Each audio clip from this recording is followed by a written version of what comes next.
할렐루야. 아멘. 오늘은 아마 전국적으로 가정주의를 지키고 있을 것입니다. 하나님이 바라시는 가정이라는 제목으로 하는 말씀을 전하도록 하겠습니다. 여러분 잘 아시다시피 우리 사회적으로 우리나라는 5월 한 달을 가정의 달로 규정하고 있습니다. 어린이날도 있고 어버이날도 있고 또 스승의 날도 있고 또 부부의 날도 있고 다양한 가정에 대해서 우리 한번 소중히 생각했으면 좋겠다 해서 한 달을 가정의 달로 삼고 있습니다. 우리가 어떤 일들을 기념하여 그것을 생각할 때에 딱 하루 기념식으로 끝날 것이 아니라 그것을 늘 매일매일 묵상하고 회복하기 위해서 특별히 그 하루를 정해서 기념일을 지키고 있습니다. 하나님께서 이 세상을 창조하시고 사람을 지으셔서 매우 기뻐하셨습니다. 그들에게 전하신 말씀 가운데 가장 중요한 사명이 무엇인가? 축복이 무엇인가? 생육하고 번성하고 땅에 충만하고 정복하라. 이렇게 말씀하셨습니다. 이건 동물들에게 주는 것이 아니라 오직 사람에게만 주신 하나님의 명령이면서 축복이었습니다. 생육하고 번성하고 땅에 충만하고 정복하라. 그래서 사람으로 태어난 모든 사람들은 이것이 하나님의 주신 특권이면서 누려야 될 복입니다. 생육하고 번성하고 충만하고 정복하는 이렇게 사는 것이 하나님이 원하시는 거예요. 그래서 하나님께서 우리에게 무엇을 주셨느냐? 가정을 주셨습니다. 아담 혼자 독채하는 것이 좋지 않아 보이니 거기에 갈빗대를 취해서 여자를 만드셨죠. 그래서 남자와 여자 그게 한 공동체, 가정 공동체가 시작이 되었습니다. 그래서 이 가정 공동체는 하나님께서 우리에게 주신 축복입니다.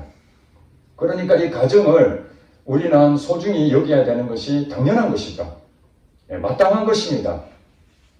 그래서 결혼을 하고 자녀를 낳고 그러면서 대를 잇는 것이 하나님께서 우리 사람에게 주신 축복 가운데 매우 중요합니다. 그러나 하나님의 축복을 뺏으려고 하는 악한 영들의 세력이 있습니다.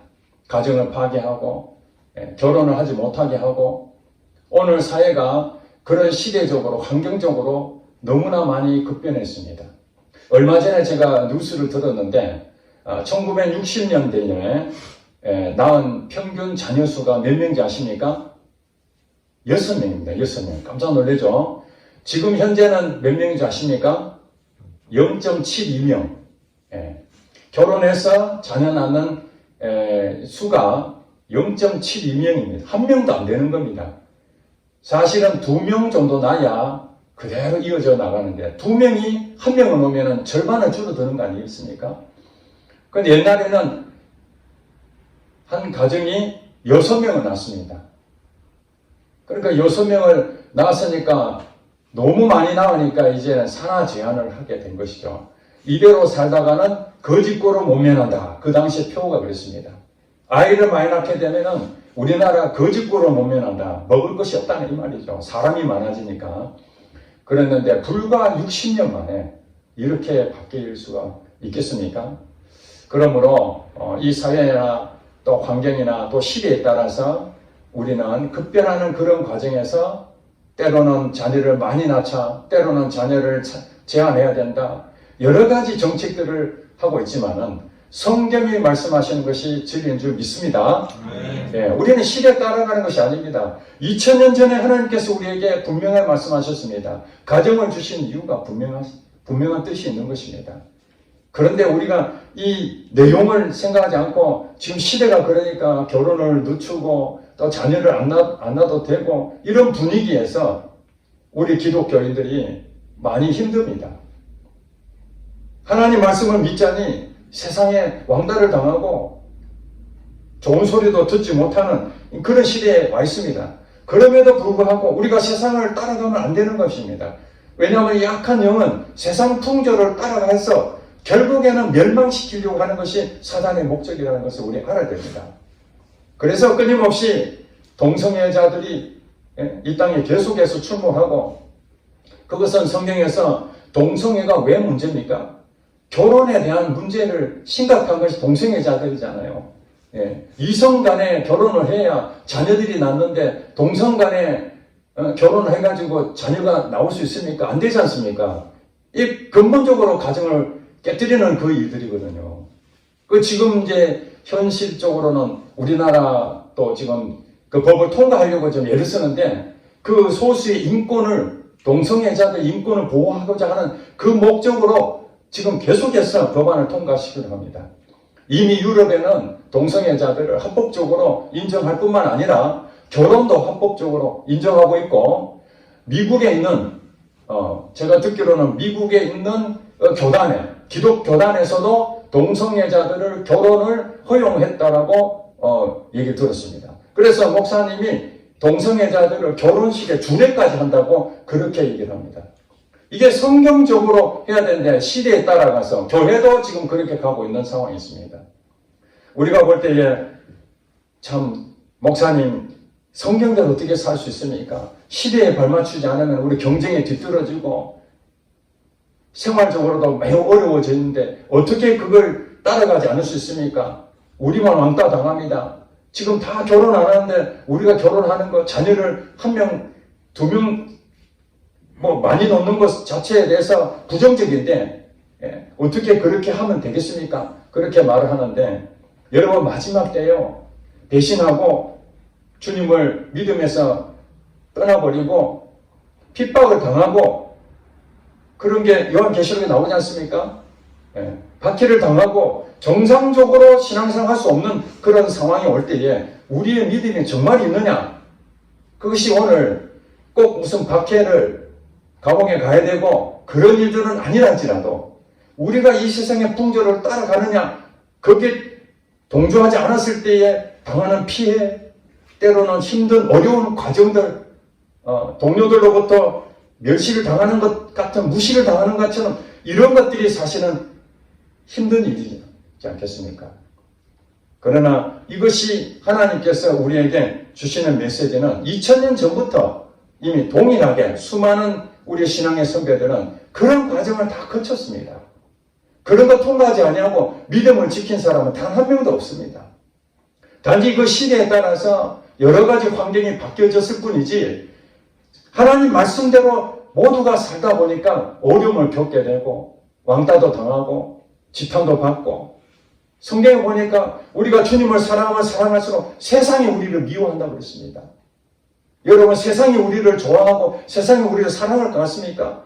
그런 사람들은 예수님하고 관계를 맺는 사람이 있겠습니까? 아니지 않습니까? 예수님을 더 사랑하고 하나님 말씀을 더 순종하면 할수록 우리는 점점 더 세상으로 멀어질 수밖에 없고 미움을 당할 수밖에 없다는 것입니다. 그러므로 오늘 하나님께서 우리에게 주시는 이 가정에 대한 바라시는 것이 무엇인가?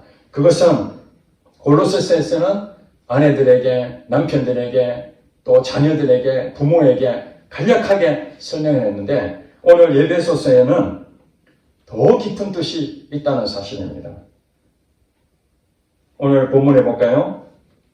자, 22절에 보니까 똑같이 아내들에 대한 가정에 지금 얘기하는 겁니다. 하나님께서 원하시는 가정에 대해서 그 가정에는 그 아내가 있고 남편이 있고 자녀들이 있지 않습니까? 제일 먼저 가정 공동체 제일 먼저 어떻게 생겼습니까?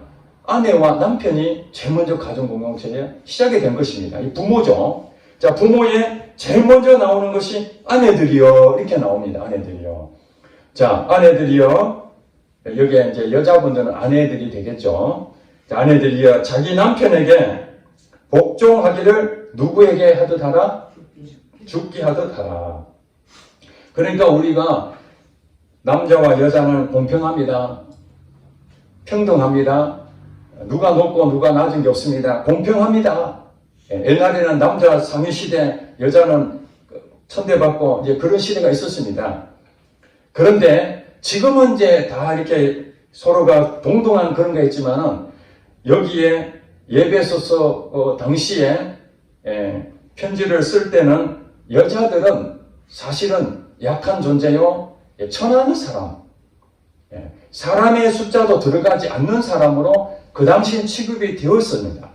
그걸 여러분들이 감안하셔야 됩니다. 오늘처럼 생각하면 안 됩니다. 그래서 아내들이여 자기 남편에게 복종하기를 죽게 하듯 하라. 이게 복종한다는 것이 사실은 즐거움으로 복종하는 것이 아니라 대체적으로 어떻게 했겠습니까? 옛날에는 어쩔 수 없이 하는 거죠.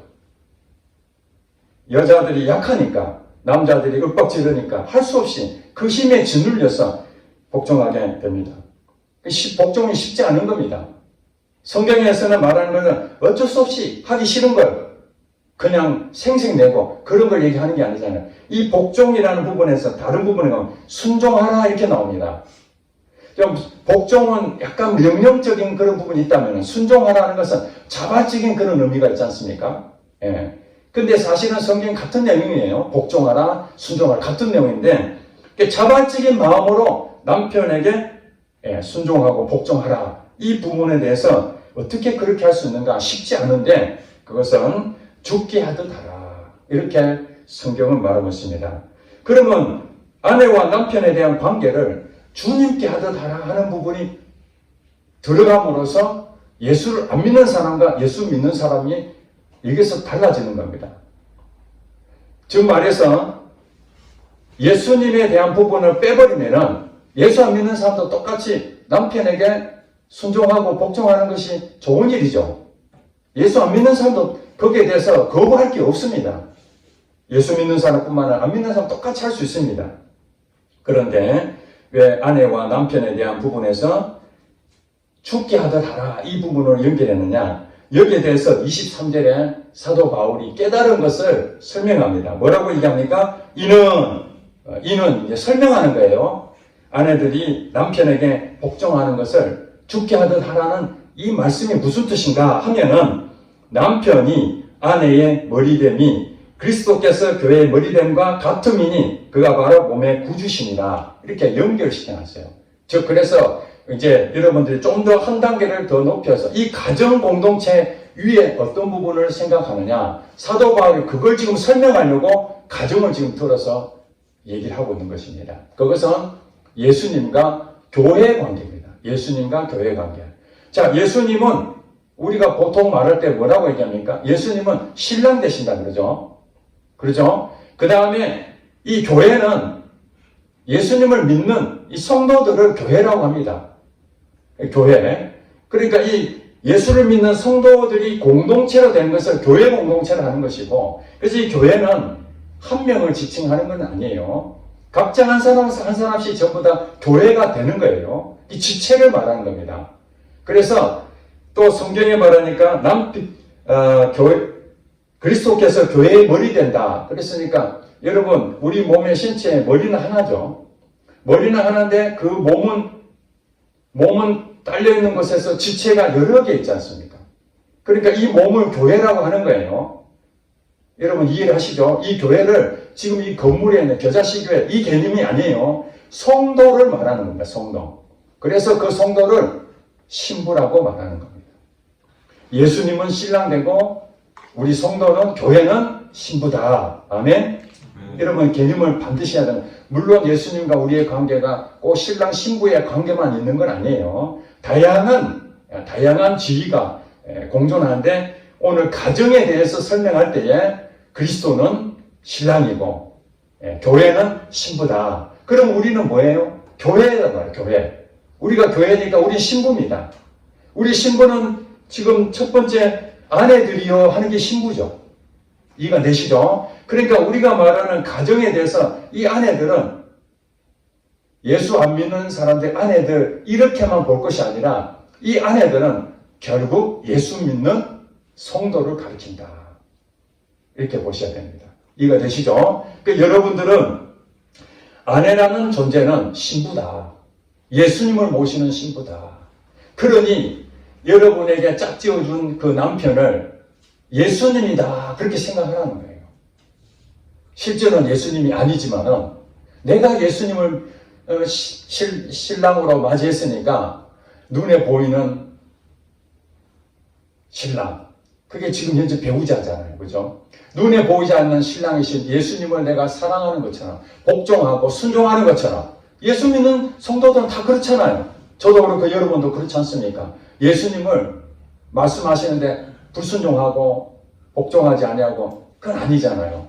그 관계처럼 아내들은 남편에게 주님께 하듯 주님이 나의 신랑 되는 것처럼 육적인 내 남편을, 내 배우자를 예수님처럼 그렇게 대하라. 그러면 어떤 일이 생기느냐? 그러면 아무 문제가 없어지는 거예요. 내가 할 일 다 한 거예요. 더 이상 할 것이 없습니다. 아내들은 더 이상 할 것이 없습니다. 예수님을 대하듯이 나의 육적인 남편을 그렇게 대하면 된다는 것입니다. 자, 그 다음에 그러므로 24절 보면 그러므로 교회가 그리스도에게 하듯 아내들도 범사에 자기 남편에게 복종할지니라. 아멘입니까? 아멘. 네, 우리 아내들은 이 말씀을 마음에 항상 새기기 바랍니다. 물론 예수님은 온전하신 분입니다. 그 신랑 되신 분이 흠이 없습니다. 네, 정말 온전한 신랑의 모습으로 내게 베풀어 주십니다. 그렇지만 육적인 남편은 부족합니다. 때로는 강압적이고 엄하고 그렇기 때문에 죽게 하듯 하기가 굉장히 어려운 일은 사실입니다. 눈물 흘릴 수밖에 없고 정말 상처받을 수밖에 없고 한이 맺힐 수밖에 없는 그런 상황이지만 거기서 이길 수 있는 유일한 방법은 다른 방법이 없잖아요. 그 남편을 어떻게 내가 해결할 수 있겠습니까? 그것은 오직 저분이 예수님이다 하는 수밖에 없는 것이죠. 그래서 안 되니까 어떻게 해야 됩니까? 주님 앞에 나와라. 구하라. 그래야만 주실 것이요. 하나님 이 남편 때문에 너무 속상한데 내가 주님 섬기듯이 사랑하고 이게 품어야 되는데 그게 잘 안 되는 거잖아요. 복종이 안 됩니다. 나도 자존심이 있는데 그게 안 됩니다. 그때마다 주님 앞에 엎드리는 것이죠. 안 되니까 엎드리는 거예요. 죽게 하자 하라. 근데 안 되는 거잖아요. 그게 하나님 주시는 말씀인데 안 되니까 주님 앞에 엎드리는 거예요. 주님 불쌍히 해주세요. 이 사람을 불쌍히 해주세요. 이렇게 하는 것입니다. 그 다음에 또 역할을 바꿔서 남편들아 25절에 보면 남편들아 아내 사랑하기를 그리스도께서 누구를 사랑하시고 교회를 사랑하시고 그 교회를 위하여 자신을 주신과 같이 하라. 이제 남자 되신 분들은 다 이제 남편뿐만 아니라 남편의 역할을 해야 됩니다.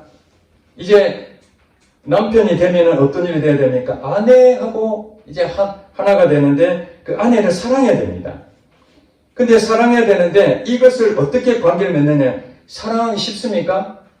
아내가 잘 순종하고 내 말을 잘 들어주고 이해도 넓고 그러면은 사랑이 자동적으로 되지요. 그런데 말할 때마다 까칠한 행동을 하고 삐지고 짜증을 내고 복종도 안 하고 순종도 안 하고 자꾸 자기 원하는 대로 끌고 가고 그러면은 남편들이 아내 사랑하고 오늘 말씀처럼 사랑해야지 그런 마음을 먹더라도 사랑이 될 것 같아요? 안 되잖아요. 사랑해야 된다라는 건 압니다. 그런데 사랑이 안 돼요. 왜냐하면 상대방이 내게 잘못된 행동하고 자꾸 나를 힘들게 하면 사랑이 안 되지 않습니까?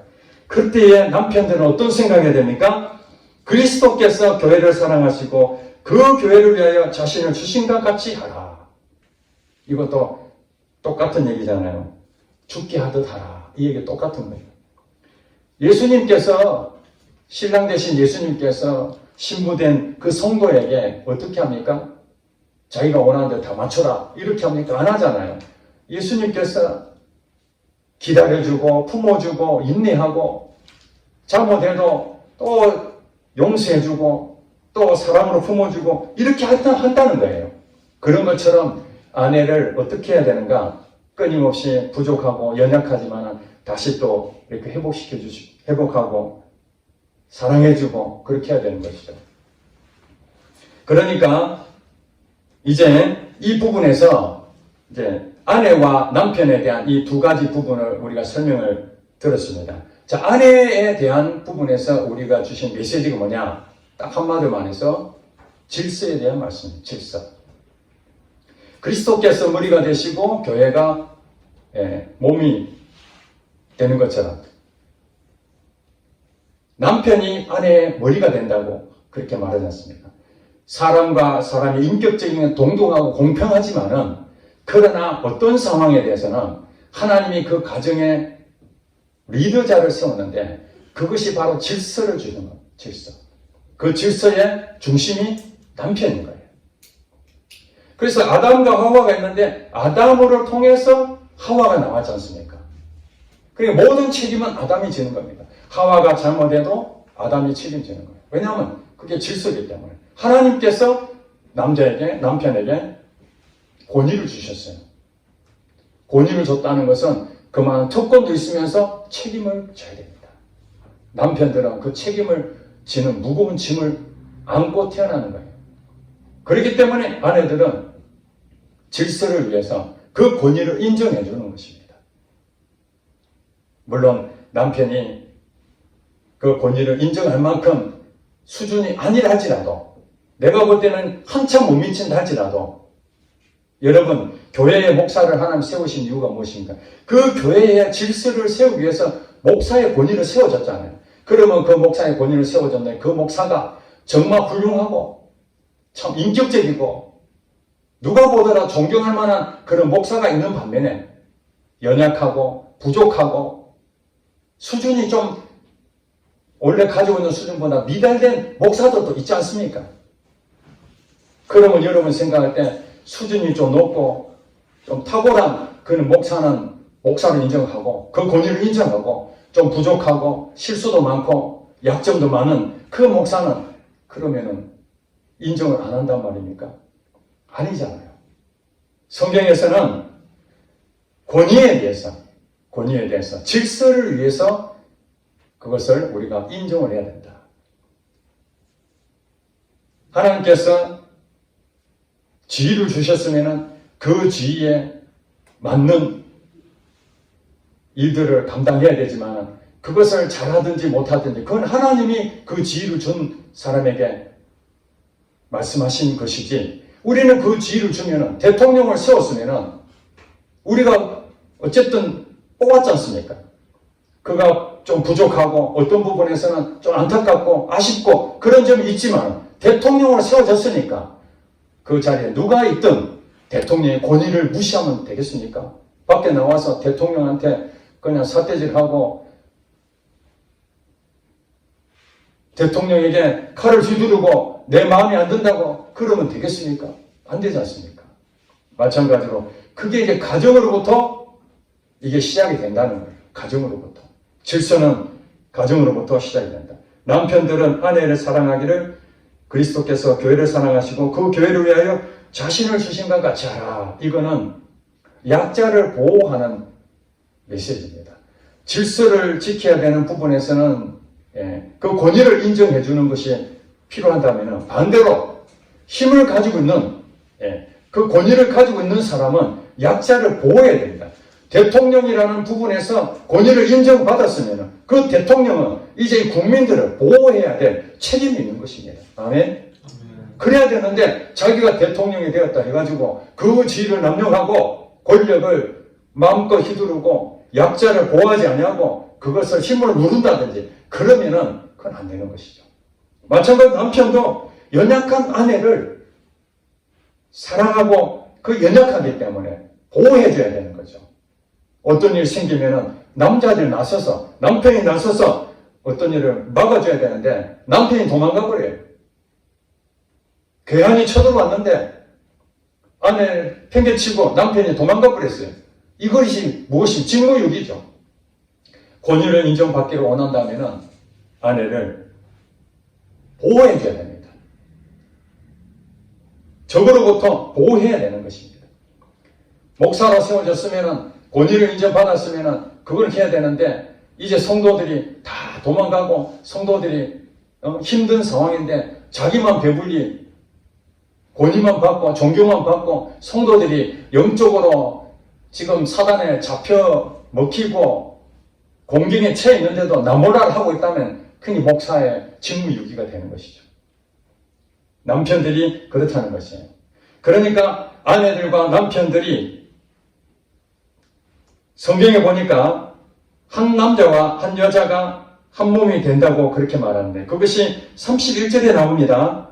자, 30절에 보니까 우리는 그 몸의 지체입니다. 우리가 누굽니까? 아내와 남편입니다. 아내와 남편은 그 몸의 지체입니다.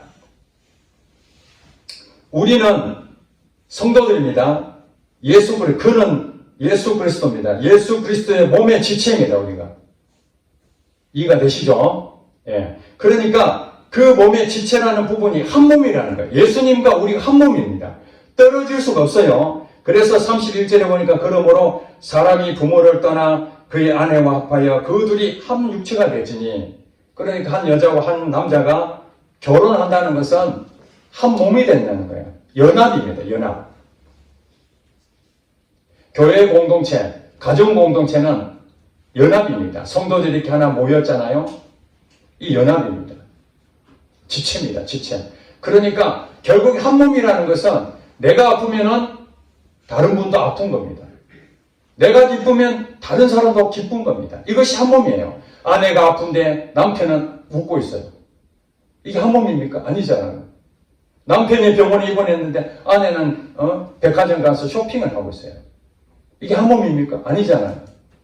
슬플 때 같이 슬퍼하고 울고, 기쁠 때 같이 이렇게 격려해주고, 이게 가정인 겁니다. 이 결혼한다는 것은 뭐냐면은 자기 이익을 위해서 결혼하는 사람은 굉장히 많아요. 내가 행복해지는 거.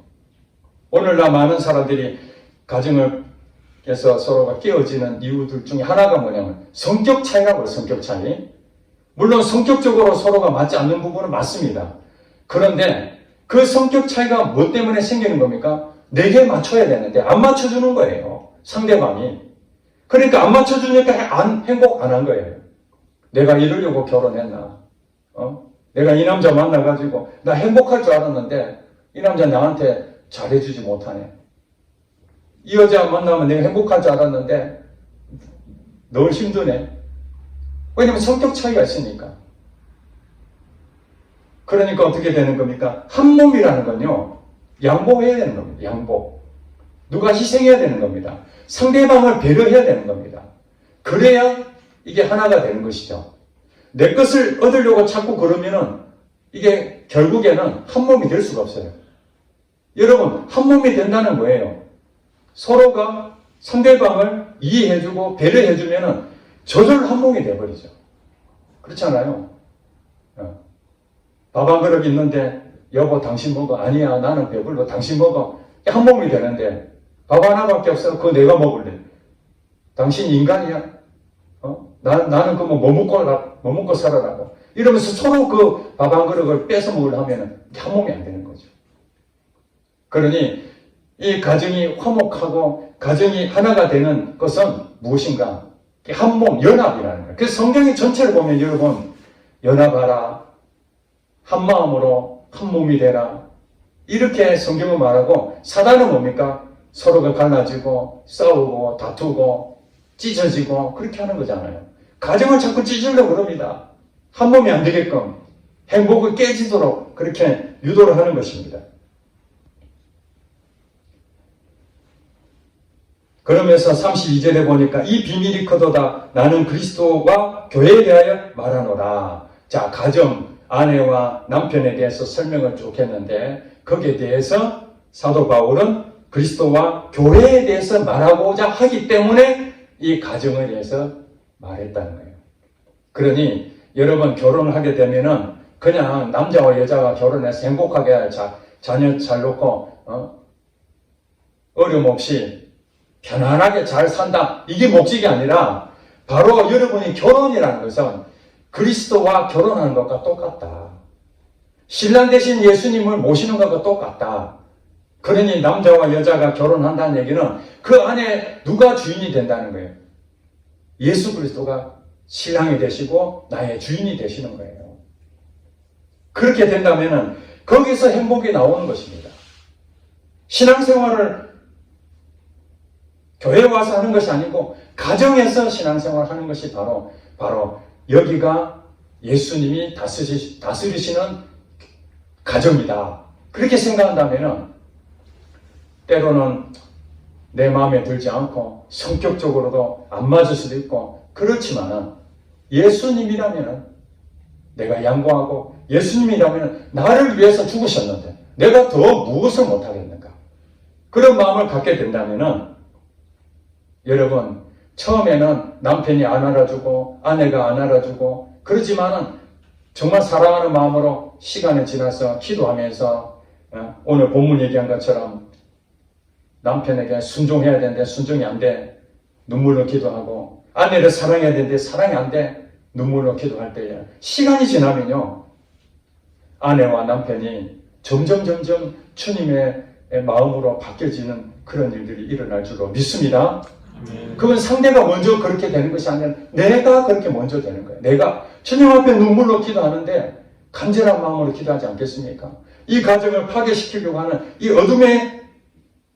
어둠의 세력으로부터 막을 수 있는 유일한 방법은 예수 믿는 나를 통해서 하나님이 일하실 것입니다. 가정 공동체는 앞으로 예수 믿는 사람을 통해서 다시 세워질 것을 저는 확실히 믿습니다. 세상 사람들은 이미 사단에 사로잡혔기 때문에 결혼도 하지 말고 자녀도 낳지 말고 우리 둘만 잘 살자. 아니면 내 혼자 얼마든지 잘 살 수 있어. 꼭 그렇게 제도에 얽매일 필요 없어. 그렇게 사는 사람이 엄청나게 늘어난다 할지라도 정말 예수를 믿는 사람들, 그 사람들은 예수님이 나의 신랑이 되시니까 나는 신부다. 그러므로서 이 결혼을 통해서 예수님이 우리 가정의 주인이 되시고 이 가정을 통해서 우리 자녀들을 또 낳게 하시고 그 자녀를 통해서 믿음의 유산이 계속해서 흘러갈 것을 나는 믿습니다. 그러면서 세상을 따라가지 않냐고 오직 하나님을 따라간다면 그 가정은 하나님께서 반드시 세워주실 것이고 그런 사람을 통해서 더 많은 대는 다른 데 끊어질지 모르지만 우리 대는 계속해서 이어질 것입니다. 성경에 보니까 1000대까지 이르러 복을 받는다고 그렇게 말씀하고 있지 않습니까? 자, 이제 한 남자와 한 여자가 결혼하여 둘이 하나가 됐는데 그 한 몸에서 어떤 일이 벌어집니까? 자녀가 태어나게 됩니다. 그 자녀는 누구 것입니까? 부모 안에 태어났기 때문에 또 자녀도 그 부모 것이나 마찬가지입니다. 그러므로 6장에 보니까 이제 자녀와 부모의 관계를 설명하고 있습니다. 부모와 자녀의 관계. 5장에는 아내와 남편의 관계. 가정 안에는 아내와 남편만 있는 것이 아니라 또 자녀들도 있지 않습니까? 그러면 6절에 보니까 자녀들에게 이제 주시는 말씀입니다. 자녀들아 주 안에서 너희 부모에게 뭐하라? 순종하라. 이것이 어떻다고요? 옳다. 여러분이 아무리 뭐라 해도 부모에게 순종하는 것은 100번 옳은 일이라는 얘기입니다. 여기서 주 안에서 순종하라 그렇게 말했습니다. 여러분 이해를 하셔야 돼요. 무조건 부모에게 순종하라 그 얘기 아닙니다. 너 교회 가면 안 돼? 너 예수 믿으면 안 돼? 그러면 예, 알겠습니다. 이게 부모에게 순종하는 것입니까? 성경에 보니까 자녀들아 주 안에서 순종하라. 그러니까 예수님의 말씀을 기준으로 해가지고 부모의 말을 들어야 되는 것이죠. 하나님 말씀이라면 그 부모의 말씀을 순종을 해야 되는 거예요. 그러나 하나님 말씀이 아닌 부모가 요구하는 거 있지 않습니까? 그거에 대해서까지 순종하라 그렇게 성경은 말하지 않고 있습니다. 이해를 하시기 바랍니다. 예수를 안 믿는 사람들은 자기가 원하는 대로 합니다. 처음에는 순종하는 것처럼 보이지만 나중에 장성하면 자기 고집대로 삽니다. 부모에게 때로는 행패를 부리기도 하고 페루나적인 그런 사람도 얼마나 많습니까? 그러나 우리는 성경을 기준으로 해가지고 우리 부모에게 순종해야 됩니다. 마찬가지로 부모가 어떤 부모는 참 인격이 훌륭하고 재정적으로도 여유가 있고 또 좋은 환경에 가진 그런 부모를 만난 자녀들도 있습니다. 복받은 일입니다. 요즘 많이 등장한 아빠 찬스, 엄마 찬스. 성인이 됐는데 취업도 안 되고 어려움이 많이 있을 때에 아빠, 엄마가 자기 앞길에 큰 도움을 준다면 참 좋은 일이죠. 그러나 경쟁을 해야 되는 다른 사람보다도 더 많은 혜택을 받음으로써 오히려 혜택을 받지 못한 사람이 비애를 느끼고 나는 왜 좋은 부모를 만나지 못했는가 하는 그런 부분들이 너무나 많이 크고 있기 때문에 거기에 대해 지탄을 받고 있는 것도 사실입니다. 이 부모가 정말 훌륭한 부모일 수도 있지만 때로는 폭력적이고 또 상처를 주고 내게 도와주는 거 하나도 없는 그런 부모를 할지라도 주 안에서 부모님을 순종해야 되는 것입니다. 이것이 옳다는 것입니다. 이것은 무슨 뜻인가? 2절에 보니까 너희 아버지와 어머니를 공경하라. 이 순종하는 부분에서 공경이라는 부분으로 또 넘어요. 공경. 존중하고 경배해야 되는 겁니다. 부모에 대해서. 왜냐하면 성경에 있으니까 그래요. 이것이 약속이 있는 첫 계명이니 이로써 네가 잘되고 땅에서 장수하리라. 약속의 계명입니다. 10계명 가운데에 사람에게 분부한 것 중에 가장 첫 번째 계명이 내 부모를 공경하라. 내 부모를 공경하라. 10계명이 준 첫 번째 사람에게 준 약속입니다. 그 약속에 보니까 네가 잘되고 땅에서 장수할 것이라고 말합니다. 복을 받는다는 것입니다. 여러분 부모에게 순종하는 것이 힘들고 어렵다. 그래서 옛날에는 3년상도 치르지 않습니까? 부모가 돌아가시면 3년 동안이나 곡을 하는 겁니다. 곡기를 끊고 그만큼 부모에 대한 효를 다하겠다. 그 유교 사상에서 나온 문화지만은 그만큼 부모에 대한 공경하고자 하는 그 마음을 대변하는 것이 아니겠습니까? 우리는 그렇게 규칙적으로 규정을 정해서 부모를 공경하는 것은 아닙니다. 정말 마음에 우리가 하나님을 사랑하는 건 무엇입니까? 하나님을 통해서 우리가 나왔지 않습니까? 아멘? 우리는 하나님이 우리를 만드셨습니다. 부모가 자녀를 만든 것처럼 하나님은 우리를 만드셨습니다. 그래서 하나님은 부모가 되시고 우리는 자녀예요. 그래서 하나님은 우리 아버지라 부르지 않습니까? 그분을 통해서 나왔으니까. 그러니까 당연히 우리는 하나님을 순종해야 하는 것이 마땅한 것입니다. 이걸 가르쳐 주려고 지금 사도 바울이 말하는 것입니다. 자녀들은 아버지를 통해서 나온 것처럼 우리는 하나님을 통해서 나왔으니 하나님께 100% 순종해야 된다. 그래서 아버지와 어머니에 대해서 그분이 때로는 실수하고 어렸을 때는 부모가 다 맞는 것 같잖아요. 근데 여러분 성인이 되면 어떻습니까? 부모도 보니까 연약하고 어떤 부분에서는 이건 부모님 이렇게 해서는 안 되는데 좀 아쉽고 부족하고 완벽하지 않구나. 부모도 연약하구나. 나보다도 더 힘이 없구나. 이제 세월이 지나면 부모는 더 늙어지지 않습니까?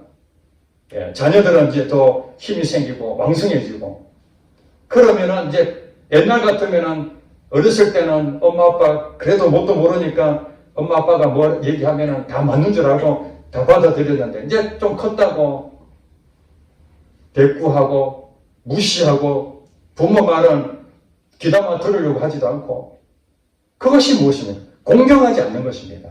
부모 마음을 시원케 하는 것이 공경하는 것이죠. 하나님 말씀하시면 그 말씀대로 아멘하고 비록 지금 이해가 안 되지만 하나님이 말씀하시면 그것이 맞다 하고 그렇게 인정하는 것이 그게 공경이거든요. 부모가 말하는 것이 내게 합당하고 타당하면 받아들이고 좀 부족하고 약해 보이고 그런 부분에서는 무시해버리고 이렇게 한다면 기준이 어디 있습니까? 자기 기준이죠. 자기 기준. 그렇다면은 그 아버지와 어머니는 공경할 것은 아무것도 없어요. 왜냐하면 연세 드신 분들은 다 늙어지고 육체도 노쇠하고 이제는요 듣는 것도 잘 못 들어요. 2번, 3번 해야 돼. 그러면 자녀들 생각은 어떤 마음이 들겠습니까? 아이고 햇말 또 하고 또 해봐야 부모님 안 하니까 아예 무시해버리고 몸도 아프니까 이제는 무시해버리고 이런 일들이 당연하게 이제 받아들이게 되는 거예요. 자녀들도 언젠가는 부모가 될 것이고 언젠가는 노년이 온다는 것입니다. 다 그런 과정을 거치게 돼 있어요. 그러므로 부모를 공경하는 그 마음은 하나님 주시는 마음입니다. 그렇게 했을 때에 하나님께서 복을 주시는데 잘되고 또 장수하는 복을 주시나요? 물론 여기서 장수를 해서 오래 산다. 그것만 우리가 문자적으로 해석할 것은 아닙니다. 장수한다는 것은 옛날 사람들은 장수가 힘들잖아요. 그만큼 하나님께서 누림을 주신다. 그런 의미로 받아들이시면 되겠습니다. 그래서 이 자녀들은 윗사람을 어떻게 대할 것인가? 윗사람, 부모님뿐만 아니라 일터의 직장 상사, 그 위에 있는 과장이나 그 위에 있는 분들, 교회에 있는 그 권위가 있는 그런 분들, 나보다도 더 위에 있는 분들에 대해서 어떻게 하냐? 공경하라. 공경하라. 그것이 자녀들이 되는, 또 우리가 말하는 부하 직원이 된 그 입장에서는 그렇게 하라고 말씀하고 있습니다. 그 다음 마지막으로 이제 아버지, 여기는 아버지를 했지만은 그 대표니까 부모의 대표가 아버지잖아요. 실제로 부모입니다. 4절에 보니까 아비들아 너희 자녀를 어떻게 하지 말고 노엽게 하지 말고 오직 주의 교훈과 훈계로 양육하라 그렇게 말씀했습니다. 이 부모님은 사실은 힘이 있는, 상징적으로 말하면 힘이 있습니다. 그래서 자녀들에게 뭔가 지시하고 명령하고 그렇게 말합니다. 그러면은 자녀들은 힘이 있었을 때 성인을 말하는 게 아닙니다. 어린아이들. 자녀들 그 입장에서는 뭔가 자기의 할 말을 하고 싶어도 하지를 못할 때가 있어요. 주장할 수가 없습니다. 왜냐하면 약하기 때문에. 연약하기 때문에. 그래서 부모가 무슨 말을 하게 되면은 상처를 잘 받습니다. 특별히 여러분 억울한 일을 당할 때 상처를 더 많이 받습니다. 여러분 어떤지 모르겠어요. 저도 어린 시절 쭉 봤을 때에 주변에 있는 사람을 통해서 상처받고 또 부모님을 통해서 상처받는 경우가 얼마나 많은지 모릅니다. 특별히 억울한 일을 당했을 때. 제가 지금도 생각나는데 저는 초등학교 그때 그 극장에 간 적이 없는데 저희 어머니 친구가 저를 극장에 가서 봤다고 저희 어머니한테 얘기를 했습니다. 그러면 어머니가 이 극장에 갔는지를 확인을 해야 되잖아요.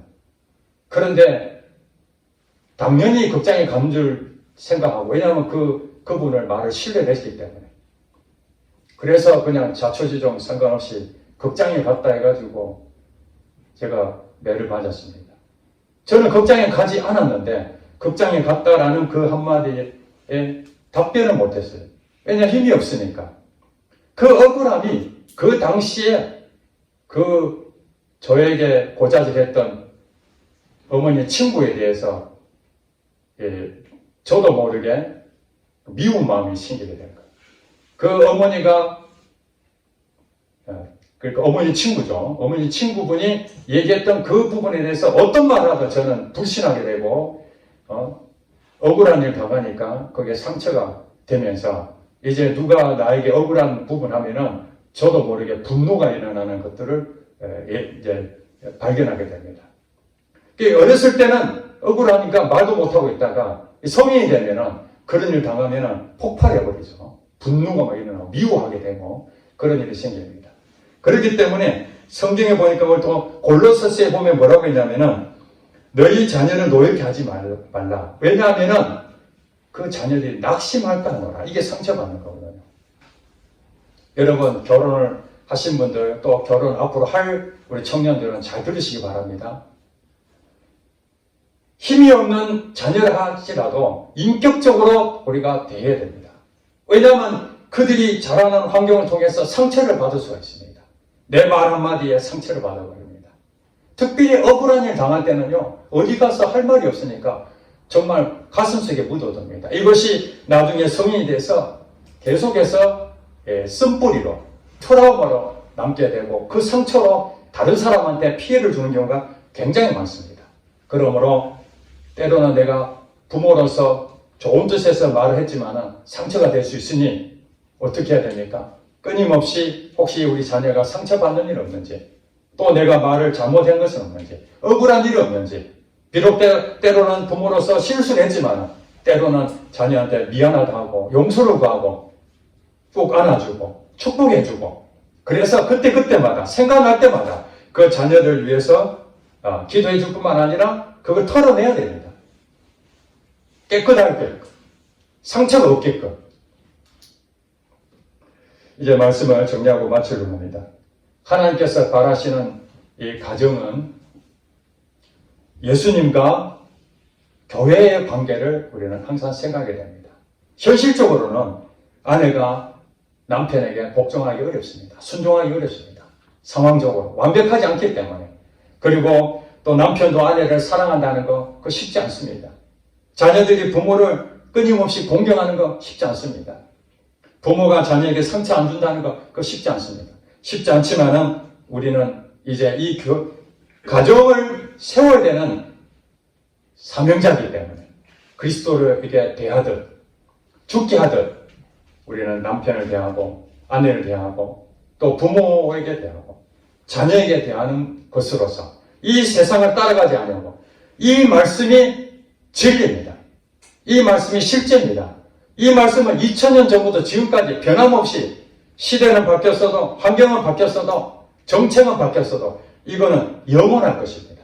이 영원함을 믿고 지금 현재의 우리 가정을 보지 마시고 하나님이 우리에게 바라시는 그 가정 공동체 남편이 아내를 사랑하고 아내가 남편을 순종하고 자녀들이 부모에게 공경하고 부모가 자녀에게 노예게 안 하고 품어주고 축복해주는 이 가정 공동체 이것을 생각하면서 여러분 결혼하신 분들은 그걸 끊임없이 기도할 것이고 그것이 안 된다 할지라도 그것을 바라보고 계속해서 구하고 결혼하지 않은 우리 청년들은 앞으로 결혼은 내가 행복해지기 위해 사는 것이 아니라 한 몸으로 그리스도로 세워주는 그분이 나의 주인 되심을 높여주는 가정 공동체를 세우기 위해서 결혼한다라는 그 사명으로 여러분이 믿음으로 살아가는 주의 성도들 되시기를 주님 축복합니다. 아멘. 기도하겠습니다.